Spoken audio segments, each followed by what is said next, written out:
Go. Well, we tried live again. Didn't work. We're just not destined to be live. We don't get a lot of good service down here at the barn, but here we are at the barn in our lounge area. It's the place where we sometimes see clients if it's really cold. It's where we have lunch when we have groups. Often we have little meetings in here. So you have a nap if you're here Sometimes for a long day? if I'm here a long time, I have a cozy blanket on the couch. I snuggle in and have a little nap. Yeah, It's where we make bottles for calves. It's like a multi-purpose room. Yeah. I guess. So we wanted to pop on today. Was it Bell Talk yesterday? Yeah, Bell Let's Talk yesterday, and it's Mental Health Awareness Month, the month of January. And so, Amy, I thought we'd pop on. That is what we do here, mental health support for people. And we have a lot of thoughts about it. Maybe thoughts you've heard before, and maybe thoughts maybe you haven't heard. Yeah. So there, like the timing of it all is significant. We were talking about this before we went not so live with practicum student Cassidy about the timing of certain things like reading week, and I think there's Blue Monday, which might have just happened or something like that. There are days where mental health or mental health struggles are the highest, or people struggle the most, and we're right in the middle of that season. So it's kind of funny, not funny, but like if you're sitting there thinking like, what is going on with what is happening in the world? Why are people so like not okay? Not to just normalize it, to say like, it's fine, but there's a season to, for many people, for their mental illness, when it might flare up or get worse, or when people struggle a little bit more. So I think let's talk, like that whole idea of talking about it is something that is important, but also, I think it's really great that more and more people are talking about mental health, and that it's more acceptable to talk about it. But that's not the end of the story. Like, that's, I think, where it begins. It begins by starting to talk about mental health, and then starting to talk about your own mental health and acknowledging that we do all struggle from time to time. Some people struggle more than others. Some people move through experience in life differently than others. Not better, not worse, just differently. And so to be able to start to talk about your own struggles when you have them in a place that's safe, like Amy and I check in with each other just about every day, like not every day, but a lot. Even if we're not seeing each other, a lot of times we check in on text. And if Amy asks me how I am, my answer is not I'm good unless I'm truly good. Like, if I'm not feeling the greatest, I don't say I'm good, I'm fine, or anything like that. I actually say, you know what, I'm having a shitty day today, or I'm really struggling today, and vice versa. So for me, it's like that next step. We start to talk about it like from our own feelings, rather than talking about it as like it's Mental Health Awareness Month, so let's talk about mental health. But what about your own mental health? Like, how are you actually doing?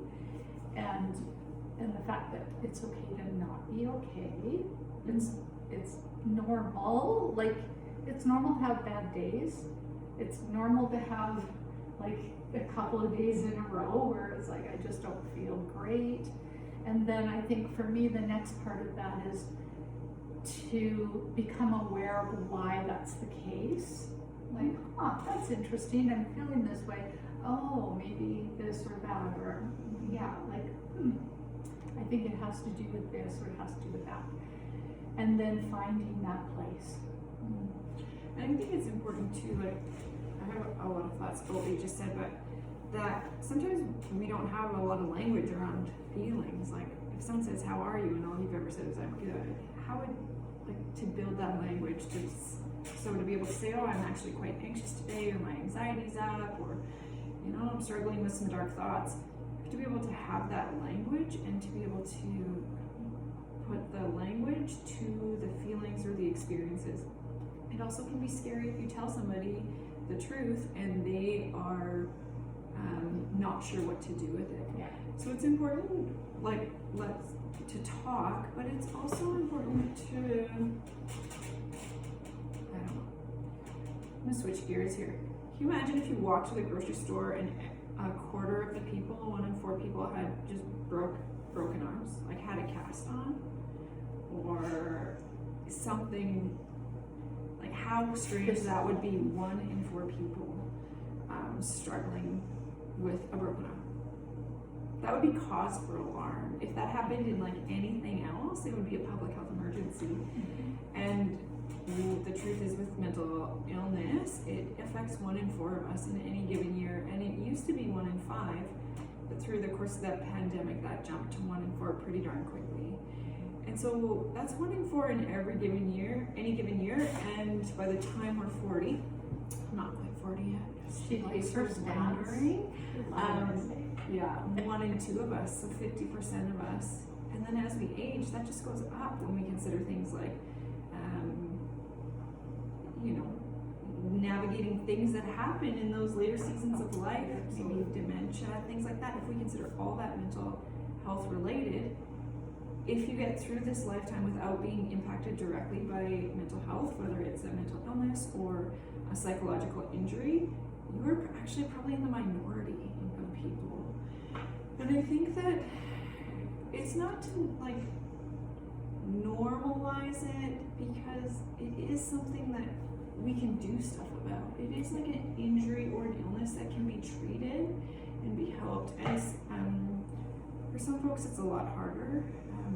Conventional treatments might not work the same as for other people, but you gotta start. Gotta start somewhere. Gotta start somewhere. You know, I've been thinking about like just my own personal kind of journey. Maybe some of you know, there's some don't, but I had to fall off my horse at the beginning of December. And in my earlier years, I probably really just bounced back up and just kept going, right? Brett has the same injury as me, and he's just hasn't even slowed down. It's just like, whatever. But I haven't been able to ride my horse for literally 2 months now. And some might think that's not a big deal, but the truth is that it's caused me to be like, feel really sad and really miss the things that, like, as a 65-year-old woman, that actually keep me going and keep me feeling alive, and that keep me feeling part of things, and that I'm doing things, right? That I'm contributing to the world in some way. It might just be to my horse, but nonetheless. I would say that I've had some like really kind of dark days about that. And so what I'm trying to say is, sometimes it can just be something perceived little, like somebody else might perceive it as a little thing, like, why are you so upset about it? But if you're upset about it, you're upset about it. That's the reality. And there's value to that, right? Like, and I'm not just going to go to anybody and say, well, it's sad I haven't been able to ride my horse for 2 months, because they might look at me like, well, what's the big deal? But I do have a place to say that and have like an acknowledgement, and that's, I think, what we're looking for, like validation that it's okay to feel like I'm not quite okay. And I think this is probably what I know for me, that's what it is. Like, I really love riding my horse, but it's more than that. It's that part for me of feeling like I'm still alive, you know, like I'm not on my last legs yet. And then the realization that my body couldn't handle it the way it would have handled it even 10 years ago. So it can be something that is perceived to be such a little thing, but if it's big to you, it's a big deal. It's a big deal.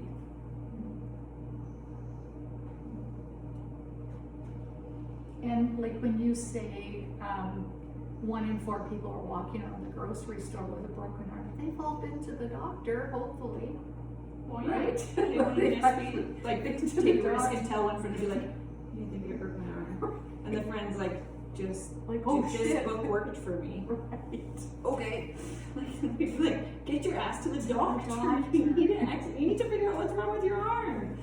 And so with mental health, it's different. It's so different how we talk about it. Like, okay, just talk, tell somebody, and then that puts a lot of pressure on the somebodies to listen and know exactly what to do. Yeah. And it is a very specialized field of practice. Like psychiatrists go to school for a long time. Therapists go to school for a long time, or practice like for a long time. And so to be able to, like the responsibility of expecting someone to know what to do. But however, there's workshops and things you can take to get more skills, and it comes down to like hearing somebody if you can, and if you don't feel heard by somebody, find someone else. Our mental health, public mental health system can be tricky to get in to see somebody right away.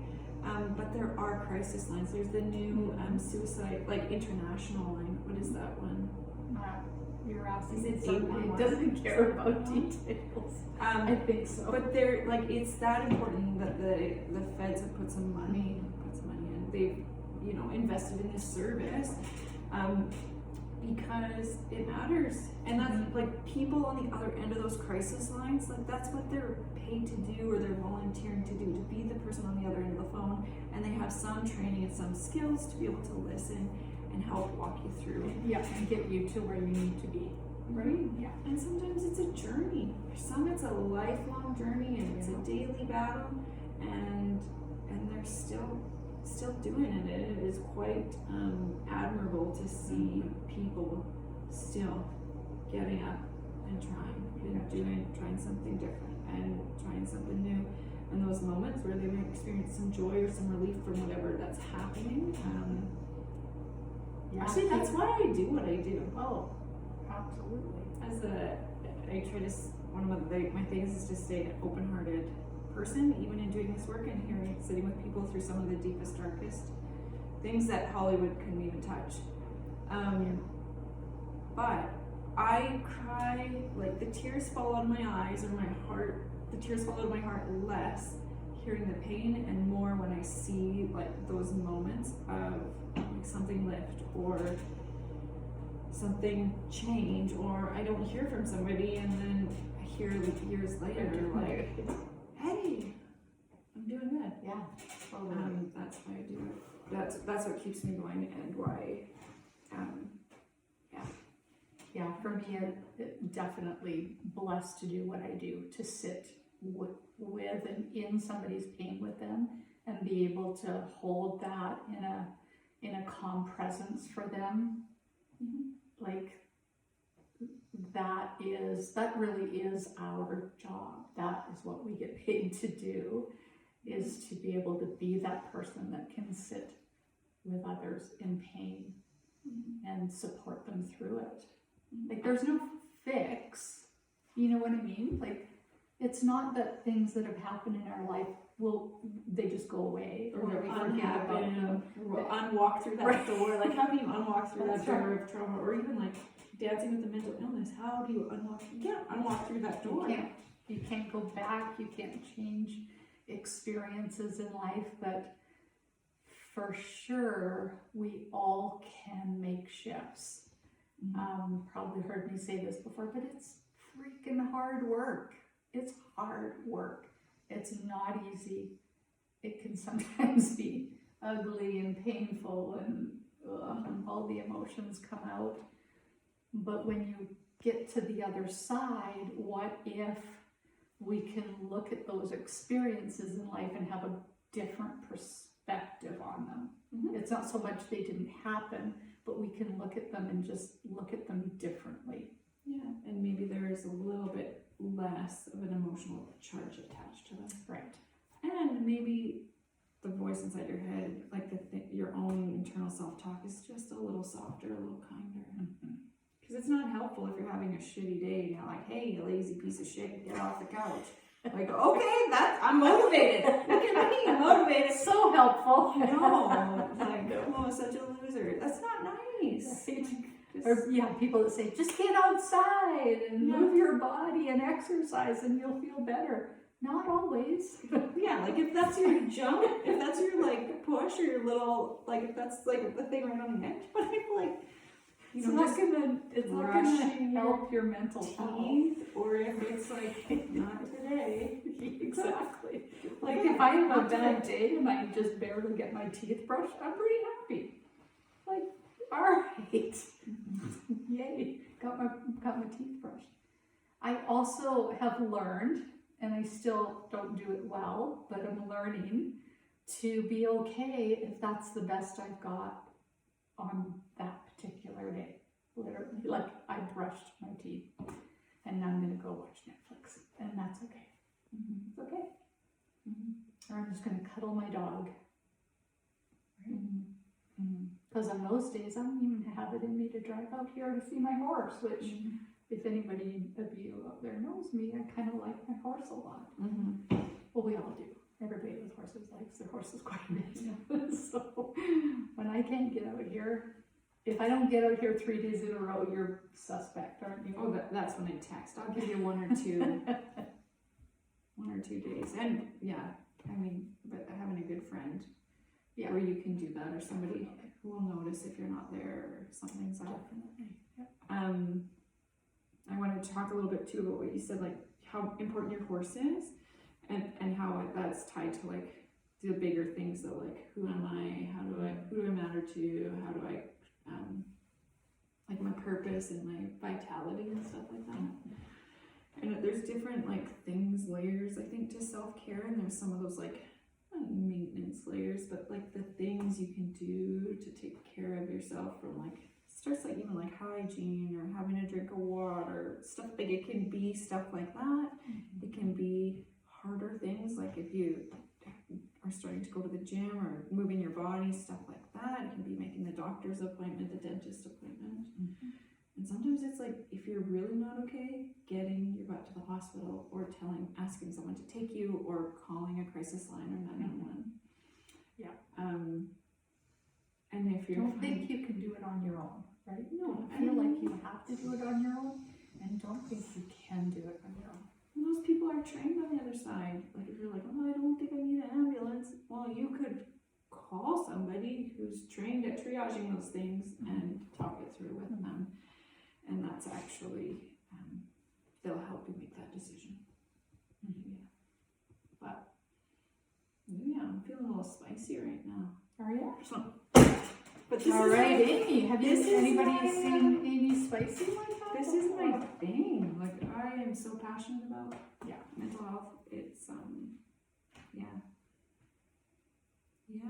Yeah, like we just want to embrace everybody, right? We gotcha. And virtually, we do. We gotcha. Yeah. I think passion, definitely part of the ranch. Passionate about what we do here. Passionate about the animals and, just in general, like what we do here and how we do it, and people being able to get out into the country. Sometimes just the drive is a big deal, but being able to lay your feet on the land where you can't see a house right next to you, like you can see all the way to the mountains from here, it's a big deal. So we're definitely passionate about what we do, but also where we do it. Passionate. For me, like mental health, rural, like the rural setting, like introducing it to people and rural people.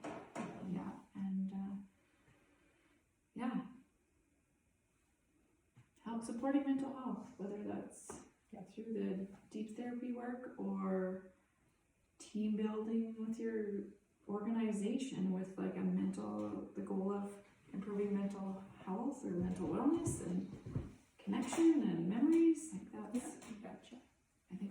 on a continuum. And Yeah, and also like passionate about, for me, it's like having the government see that, like if going to a Reiki master and having Reiki helps you with your mental health, that should be covered by benefits. Period.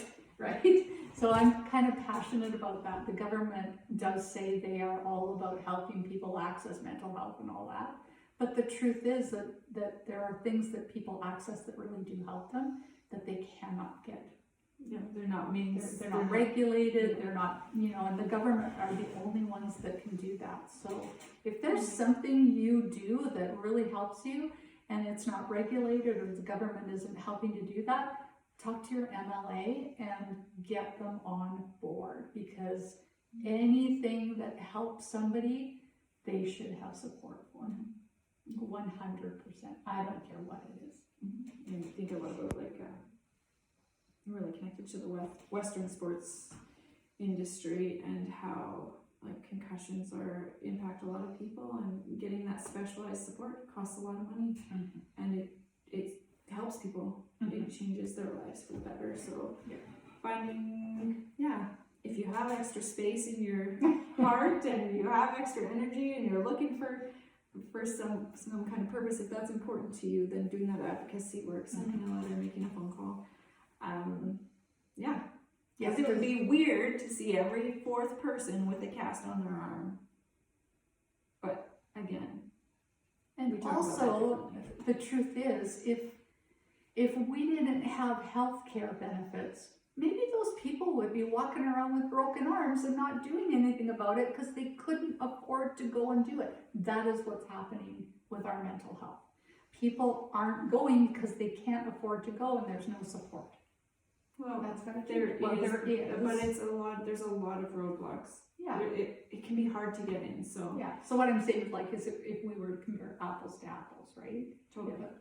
If the same thing were happening in our health care for physical health, there would be outrage. Totally. So I'm a little bit passionate about that. Anyways, if there's something you can do today that supports your mental health, yes, do it. And if it is just putting your phone down and listening to a song instead of scrolling social media, do that. If you have the ability and energy, do something. Take a deep breath. Just take a deep breath. All right, spicy Amy. I got intense really quick. All right, hope everybody's a good day. Happy January. Oh dear. Just January. All right, bye everybody.